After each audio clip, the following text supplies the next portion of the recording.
everyone. Welcome back to Navigating the Work Compass on LinkedIn Live. I'm Kate Luzio, founder and CEO of Luminary, with my co host, the amazing Susan Chapman-Hughes. And kind of hard to believe, Susan, but this is our last Navigating the Work Compass of 2021. It is also hard to believe that we are almost in 2022, but Yes.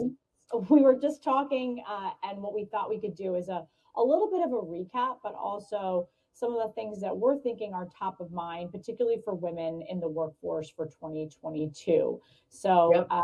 Susan, but first, let's do a check in. I know we always go like right into it. How are you feeling about 2021 and now into 2022? I'm actually feeling pretty good about it. Oddly enough, I think that this has been a year of preparation. And I feel like this is a time for rearing up and getting ready for what's going to happen in 2022.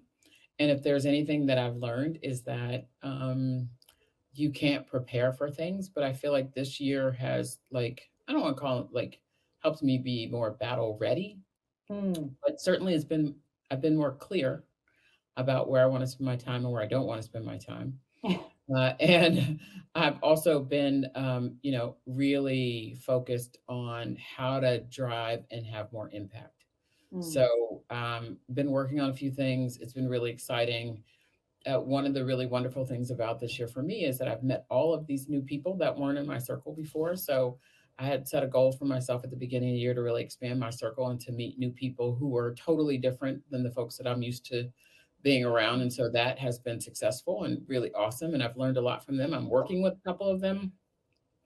Uh, Thanks to you, I've met a few other people as well in terms of expanding my circle. So I'm doing pretty good. I mean, I'm tired like everyone else, but like, hey, what's new?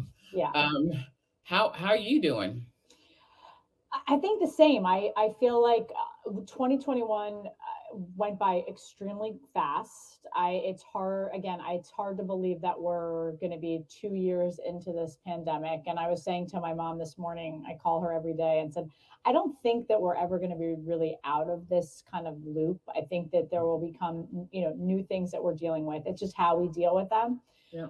and how we adapt, and companies, small businesses. But for me, as a small business owner and someone that continues to focus on building, it's been a year of ups and downs, like any journey in our careers. But I think for the first time, I'm trying to give myself space to pat myself on the back a little. I don't think women do that enough. Probably a And little bit. right. Exactly. And I just think that we're going a million miles an hour, and so time to reflect, and not to be all cheesy, but to really celebrate some of the wins that I've had personally, and then also as a company, but then also reflect on what are we doing in 2022, and how do we continue to create, like you said, impact. So Yes.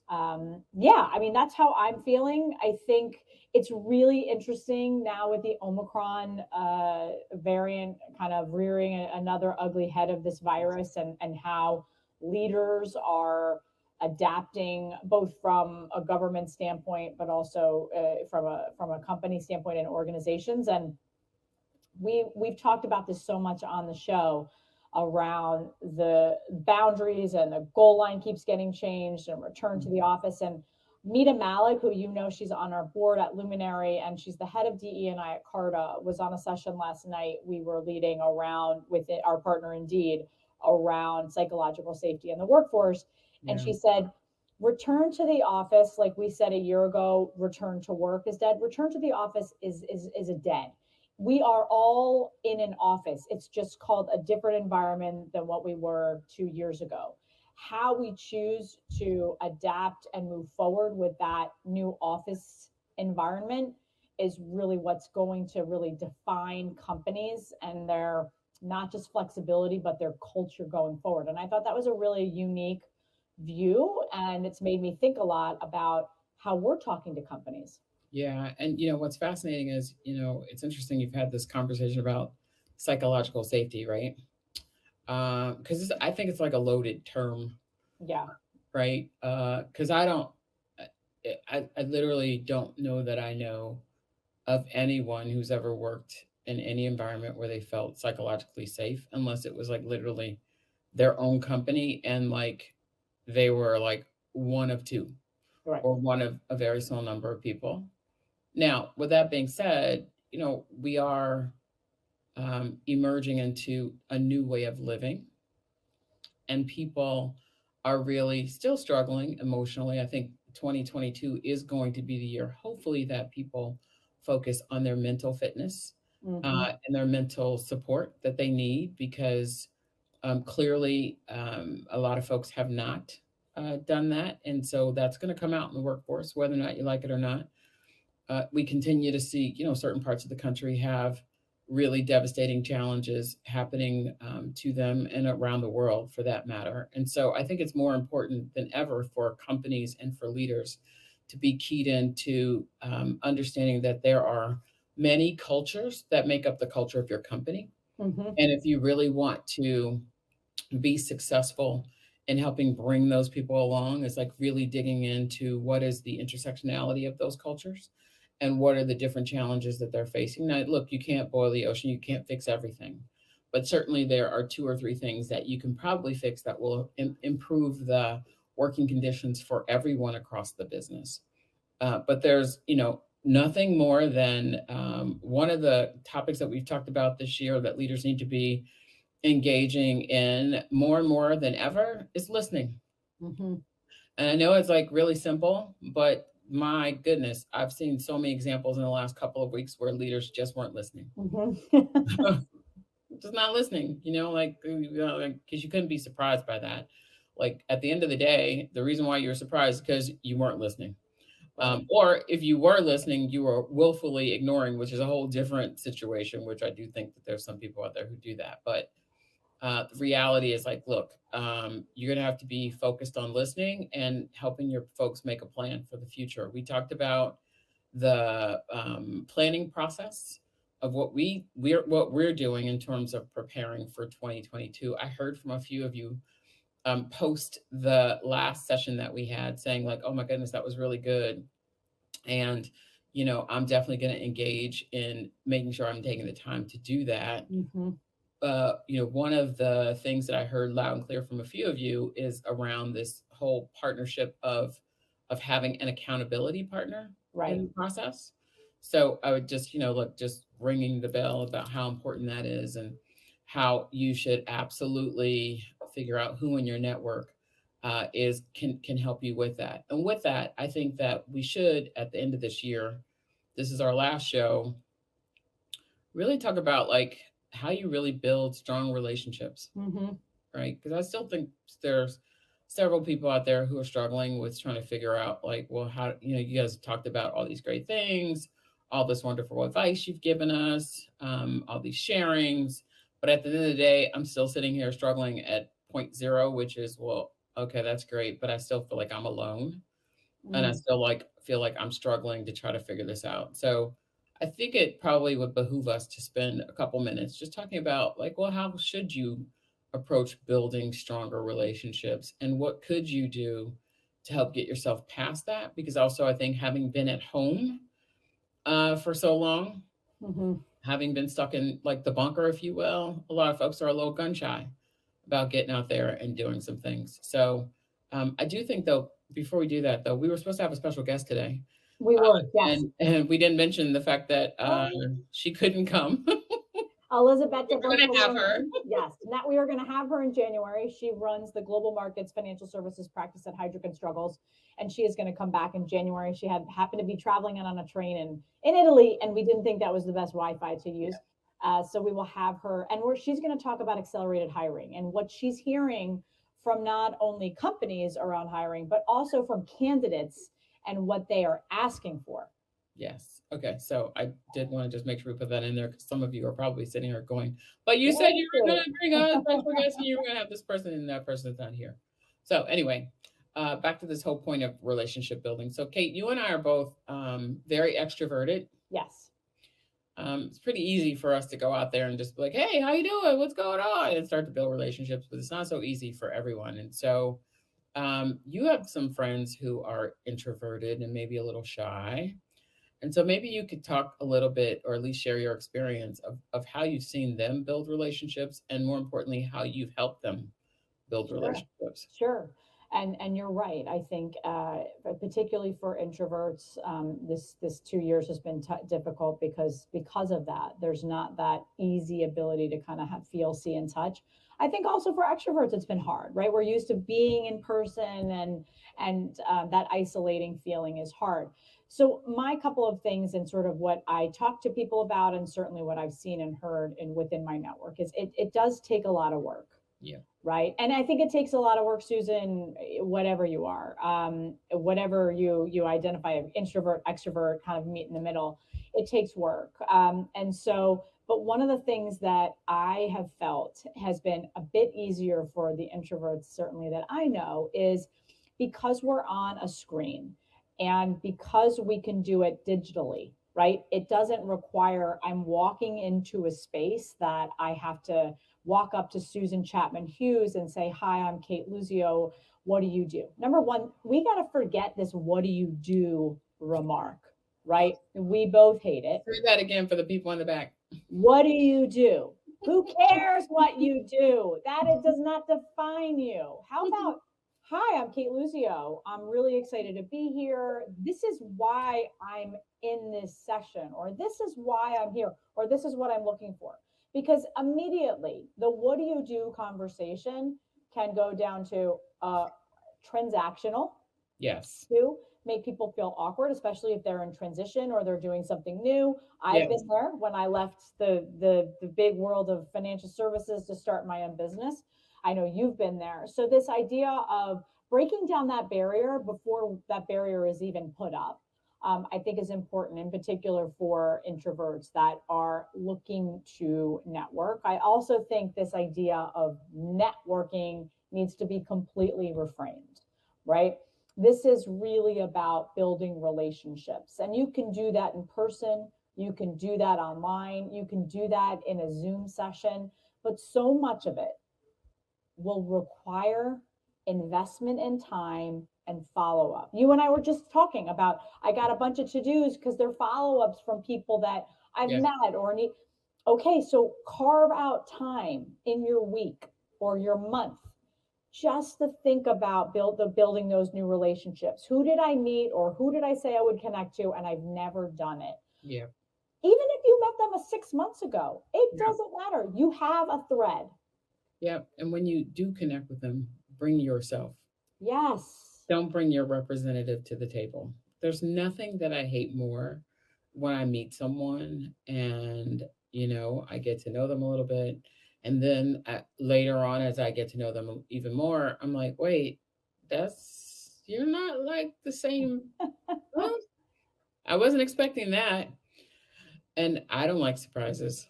Most people don't like surprises. So be yourself. The amount of time that it takes in energy to try to be somebody that you're not is like really hard. Yeah. And so with that, reflect on like what are the two or three things that make you uniquely yourself? Like what is the thing that you bring to the table? So for me, I'm a giver, right? I'm an unselfish person. I'm the person who's like paying attention to folks in the room and trying to figure out how can I help them. Yep. I'm also the person that is going to give you the straight shot. Like if you come to me and you ask me for advice, like I'm not going to be like, oh well, no, you should. I'm going to listen. Let me tell you what my perspective is. Let me tell you what I think you can do about it, and here's how I can help you.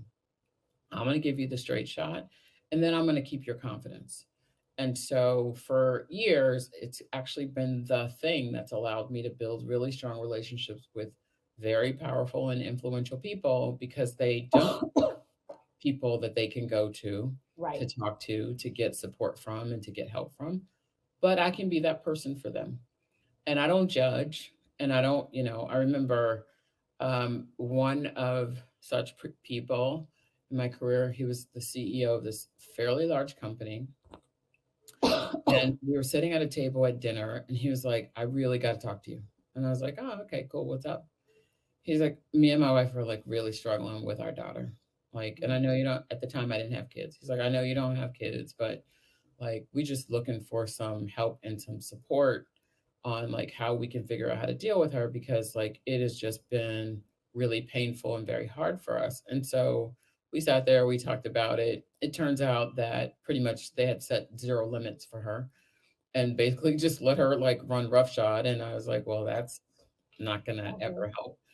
And so I ended up helping them put together a plan to help her, help build her self-confidence, help think about how she could change her friend circle, get her out of the city and away from kind of some of the bad influences that were causing her to like, do what her thing was. And to this day, if I even like sneeze like I need anything, that guy is like, I will do whatever Yeah. you want, right? He's like, also, because like you never ask for anything. So if you call me and you ask me for something, you must really need it. Yeah. So the thing is like, but that's my brand, right? I mean, I have this plaque that one of my teams gave me years ago that says, Ask Susan, she cares.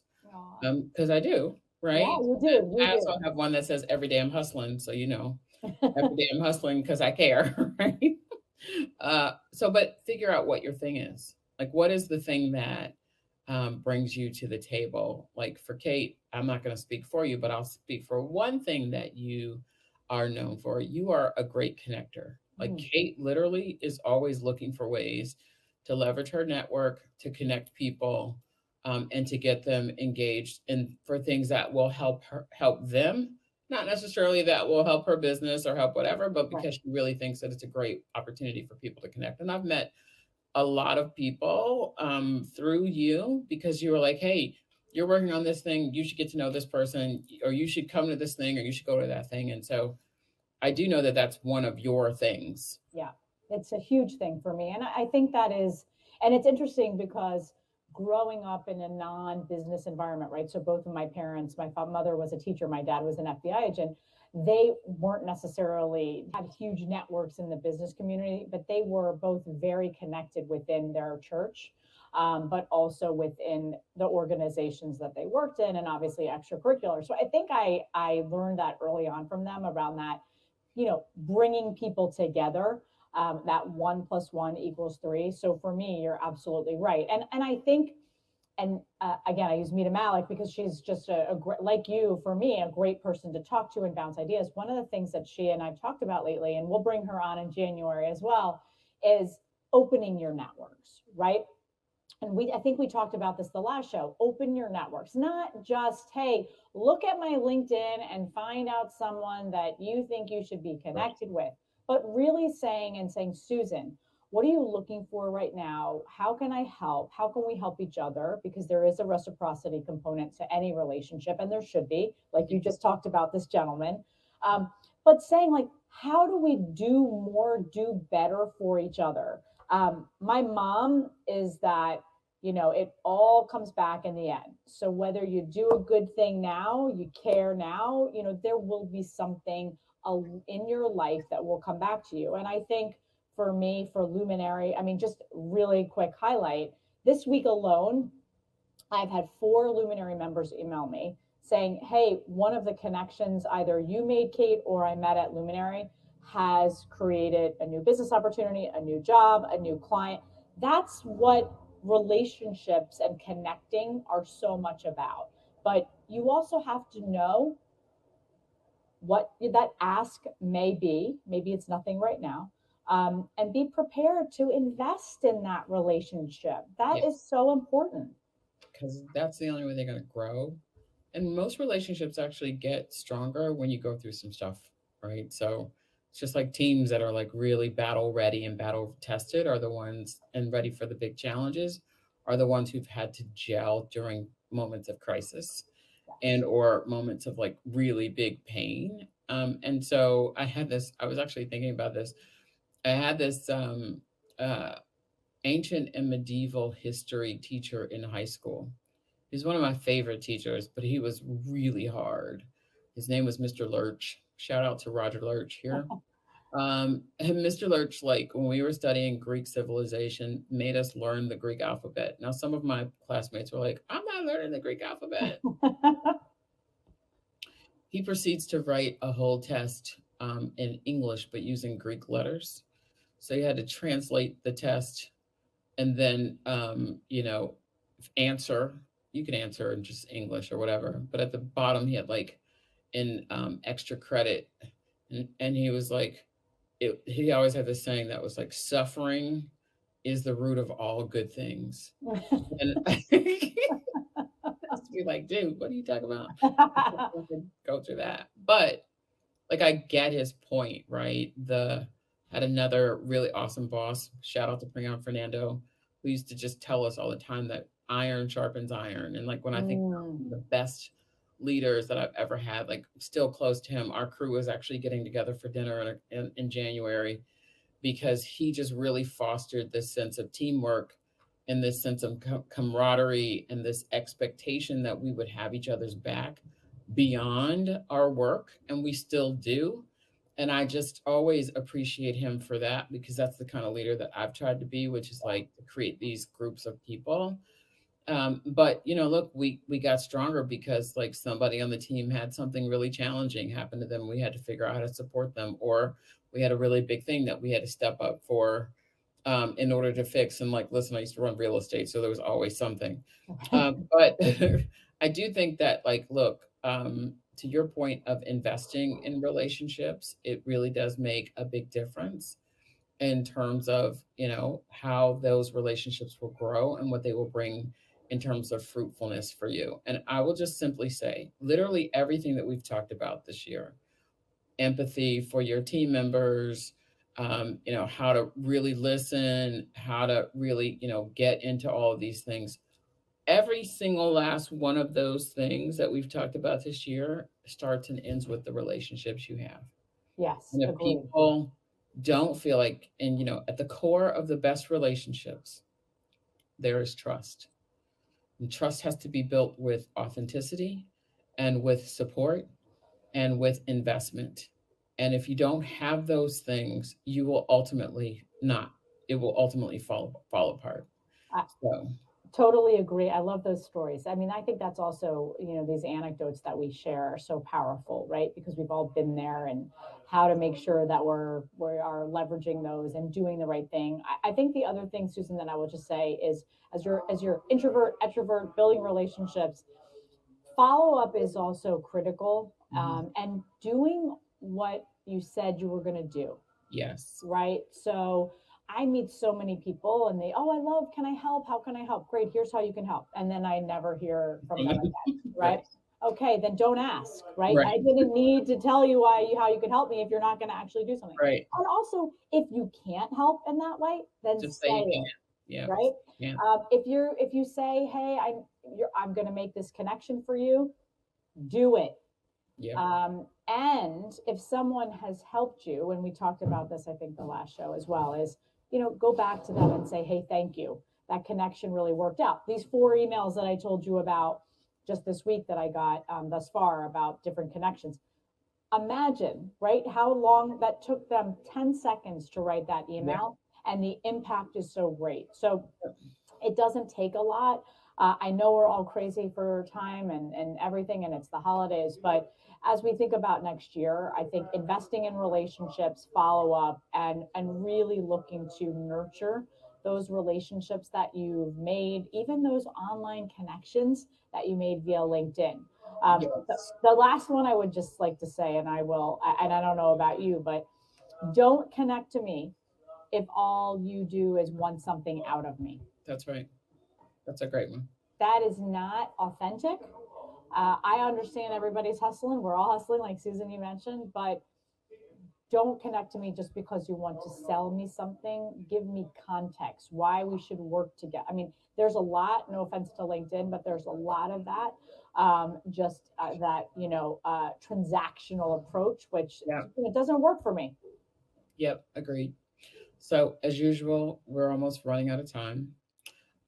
This is our last show. There are, according to my daughter and Siri, 10 days until Christmas. God. Uh, Poor Parker.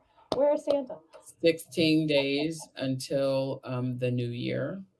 And so I just think that we just want to end the year with gratitude for the fact that we decided to put this thing in place. And so many of you all have decided to jump on the bandwagon and go with us, and give us feedback, share in the conversation, share these conversations with your network.